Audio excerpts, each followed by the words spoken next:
flag bearer.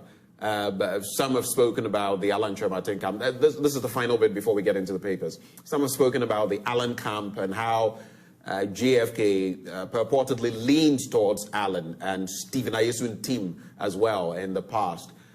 Do you feel that that puts Alan Chematin in some better position compared to the vice president? Though I know you have intentions of contending yourself, but I'm asking an open-ended question, looking at the two.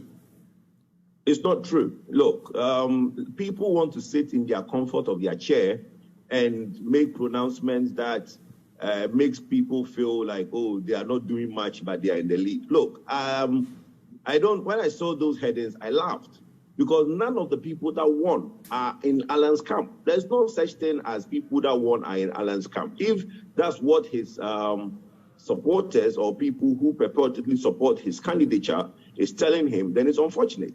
Because Mr. Stephen Ayesu is not an Allen person.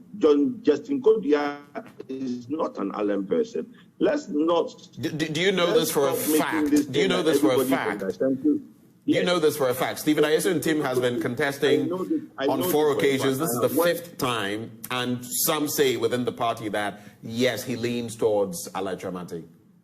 He's the father of all. He is the father of all. Yesterday was his birthday. I want to use this platform to wish him a happy birthday again. I was in his house to wish him happy birthday. A lot of people were in his house to wish him happy birthday. He's a father of all. He is not leaning towards anybody. You know, and Justin Kodia, I've worked with Justin since he was the youth organizer in Ashanti. Okay? And Justin is not an Allen person. Let's stop this thing that we keep branding people. So he's not an Allen person. Is he a Baumia person then? He's a nobody's person. That's simple as that. He's his own. Listen, everybody, look. I don't know if you've seen these statistics going around. In the presidential primaries, the grassroots, which is the polling station executives, make up 209. Okay, it's about 180 something thousand. The total electoral college for the presidential primaries is about 209,000. 209,000. The polling station executives, which are the constituency the polling station chairman, polling station organizer, polling station secretary, they make up over 180,000. They are the ones that you need on your camp. Not, I'm sure you saw the video of when Chairman Wuntumi came in with 15 chairmen, said that they are backing John Bodu with their region. And I said that it's not true. They can only have 15 people standing there and they only have 15 votes. And clearly that's what happens. They only have 50 votes. Nobody can support you or be in your camp and you think you won. That politics is over. Now you need to go to the grassroots and talk to the young guys and tell them your vision for Ghana. That's the important thing. And that's what Kojo Poku is doing. So look, let's stop this thing about somebody's in somebody's camp. It's not going to help you. Let's get into the daily graphic. Obviously, we need a tweaking of the regime. But I want us to end the daily graphic with this. Harvest souls, not wealth. Harvest souls, not wealth. And that is the moderator of the Global Evangelical Church, the Right Reverend Samuel Prosper Jomeku, saying, harvest souls, not wealth. He may be speaking to the clergy, but let's put this in a national context. I've heard a lot of people say, look, young people, you know, think about the future of the country. Think about your progeny, posterity, and maybe being morally upright. But some of the youth will turn out and tell you, don't you see our leaders? Can't you see what they are doing? And if we want to go into politics, look, we all meet them. I'm sure you have. They'll tell you bluntly that, look, I want to go into politics because, yeah, me to the national cake, I want chops home. All of these are there, and we see all the weird happenings in our country, especially on the back of the economic downturn. How does this resonate with you? Harvest souls, or be, in essence, let's look out for morality rather than seeking money. Exactly. So that's exactly the word I was going to use, the moral issue, the moral conversation. You know, that deep-seated conviction of moral issue.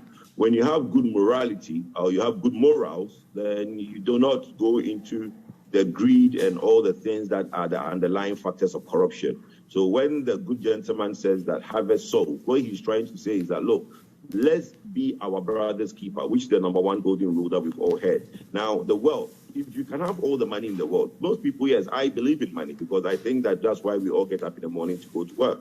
But what is it worth that if you now gain all the wealth and then basically lose your soul? So everybody comes in naked and goes out naked. So what the gentleman is trying to say is that let's not dwell on the wealth of this earth. Okay, let's look at the soul of a human being. And the soul of the human being is the inner being of that person. And I've said on your show several times that what really comes out when people become politicians or get power is their inner being, which is their soul. So without good morals from beginning, the person will end up showing their true self. And because they don't have good morals, that's what we see all this greed and the corruption, where in the past, somebody just having 1 car, 2 car, 3 car in their drive was enough. Now people want to be able to demonstrate that they can buy 10 and cars. And it's because we are learning from the best. It's because we are learning from our leaders. We're learning from our leaders, aren't we? Our leaders are a reflection of us, and we are a reflection of our leaders. Exactly. We keep forgetting that we keep thinking that our leaders came from space to be leaders. No, our leaders were members of society who are a reflection of us, as you just said. So it is the whole entirety. It's not just leaders. Leaders are part of us. They are just in the front to lead us. But if we change the way we are, it will also reflect on them. If you are buying 30 cars and everybody is disgusted, you stop buying 30 cars. Right. But we seem to appreciate these things. We are beginning to become a country of mediocrity. Let me give you a quick example of what happened to me yesterday. It's become that in the media space, especially the online bloggers now, they try to put derogatory headlines to videos. That's why people will watch. If you put a video as a blogger on YouTube or online, and you put very good descriptive analysis of the intellectual discussion, nobody watches it. Now, yesterday, I saw that there was one of these online TVs that came to my office and do an interview. A very beautiful interview that did not mention Kennedy Japan. Okay? Now, when these bloggers put the video on their site, guess the heading that they put as the video? Kojo Poku will beat Kennedy Japan like a child. Kennedy Japan was not even mentioned in the interview. So the only reason they will put Kojo Poku will beat Kennedy Japan like a child is because that is what they think everybody wants to read. Right, so sensationalism, right. So it's really disturbing the trajectory that we are on as a nation. So look, I agree with the gentleman 100%. We are losing our soul as human beings, and we are just going on that trajectory of just abnormality and stupidity. Most of the challenges facing the country are the result of a weak parliament. The Speaker of Parliament, Alban Sumana Kingsford Bagbin, has said. He said much of the waste, mismanagement and corruption that had led to economic downturns in the country could have been averted if Parliament had been strengthened to play its oversight responsibility effectively. Mr. Bagbin said this when the editor, graphic Kobi Asma, paid a courtesy call on him at his office in Parliament House in Accra last Friday.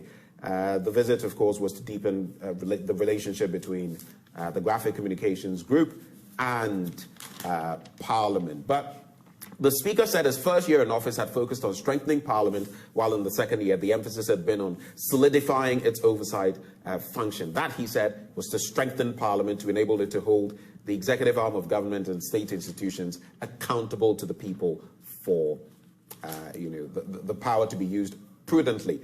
The other story, page 13, I just want to put them together, Kojo, so we look at them. State loses 27 billion Ghana cedis to tax exemptions, Finance Minister confirms in Parliament. So what are the details?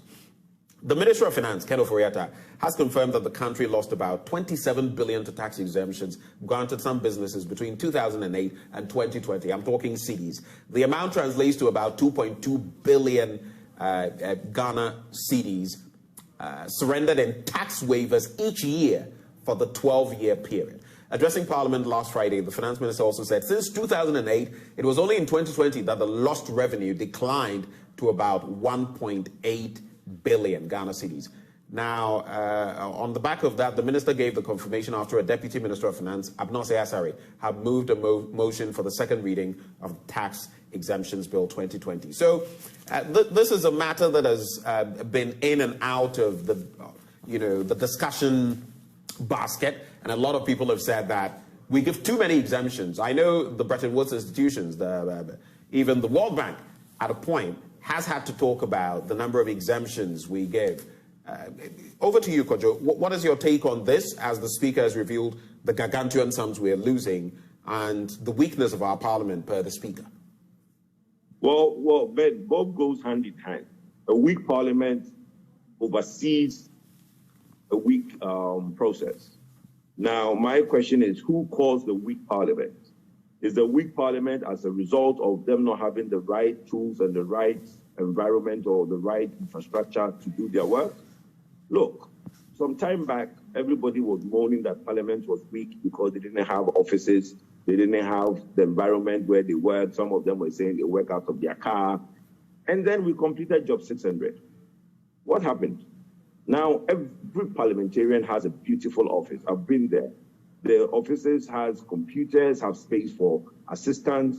Go in there one day with your cameras and see if there is anybody in that building when they are not in the house. You know, normally there's a time when they come in the morning, they go into their offices and the bell is rung for all of them to go into the chamber. Or when they go on break, they are supposed to go into their offices and basically do. They don't use their offices. Most parliamentarians don't use their office. And even research assistants, I think as part of their salaries, they are paid, or there is an allowance from Parliament budgetary for research assistants. Some of us who are civil society has also offered our services to parliamentarians that, look, you can engage us for free. I know most civil society organizations have told parliamentarians that you can engage our services for free. When it comes to when bills are laid in Parliament, you want to do research, you want further information, but nobody uses these things because at most 98% of the time, they are being whipped to approve something in less than 48 hours. And how are you going to do any proper in-depth research? I'll give you a typical example. When you take the document, the committee report that goes to the floor of the House, if you take the memo that comes from the executive, so the executive does a memo, and that memo is laid on the floor of the House, and it is now given to the committee to go and do their sitting. The committee sits, and then the committee is supposed to present their report to the floor of the House for approval. Ben, I bet you, go and take 3 of these sets of committee reports and memos. They are cut and paste. Every time you see a committee report, is a cutting of the memo that is cut and paste as a report, which is not supposed to be. What the committee report is supposed to be the deliberation of the committee. What went on, what was said, what were the disagreements, what was what. The detailed report of the committee sitting is what's supposed to go to the floor of the House.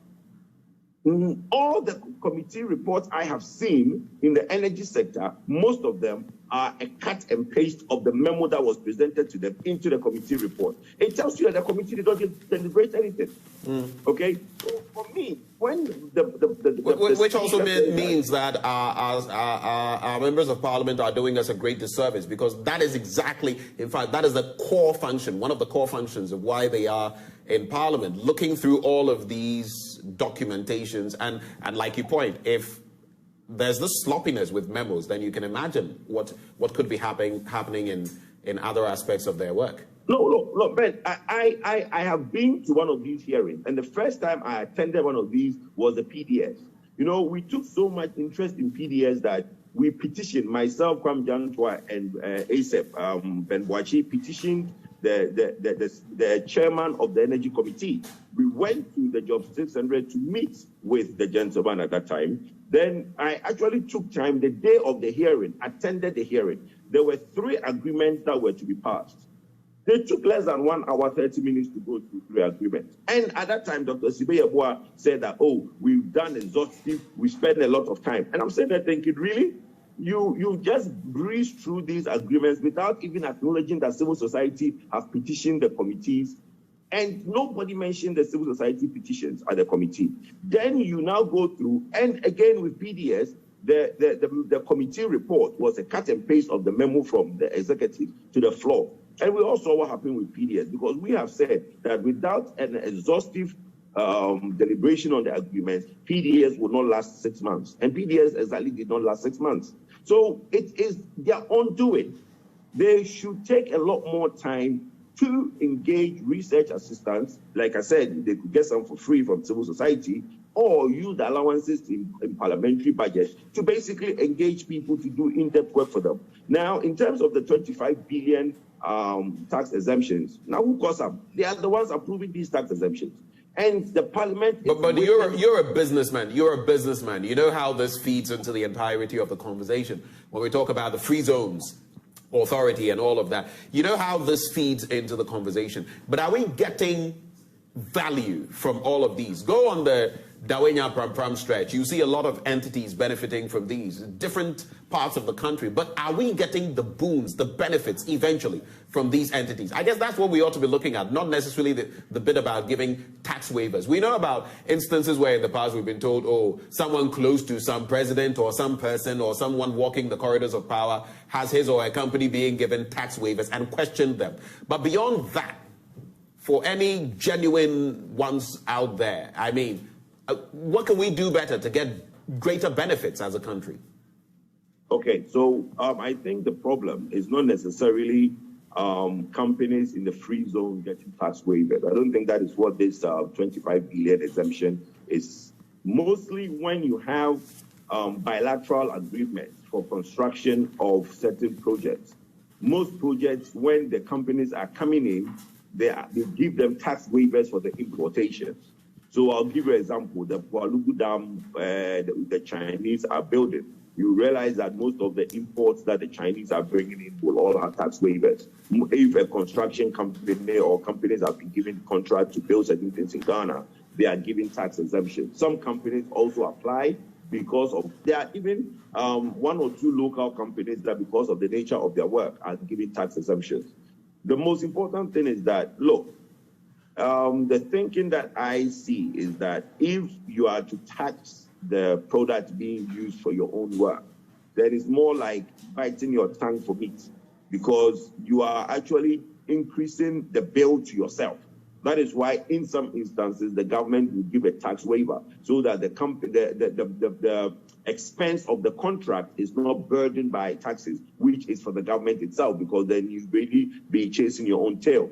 In that instance, I understand.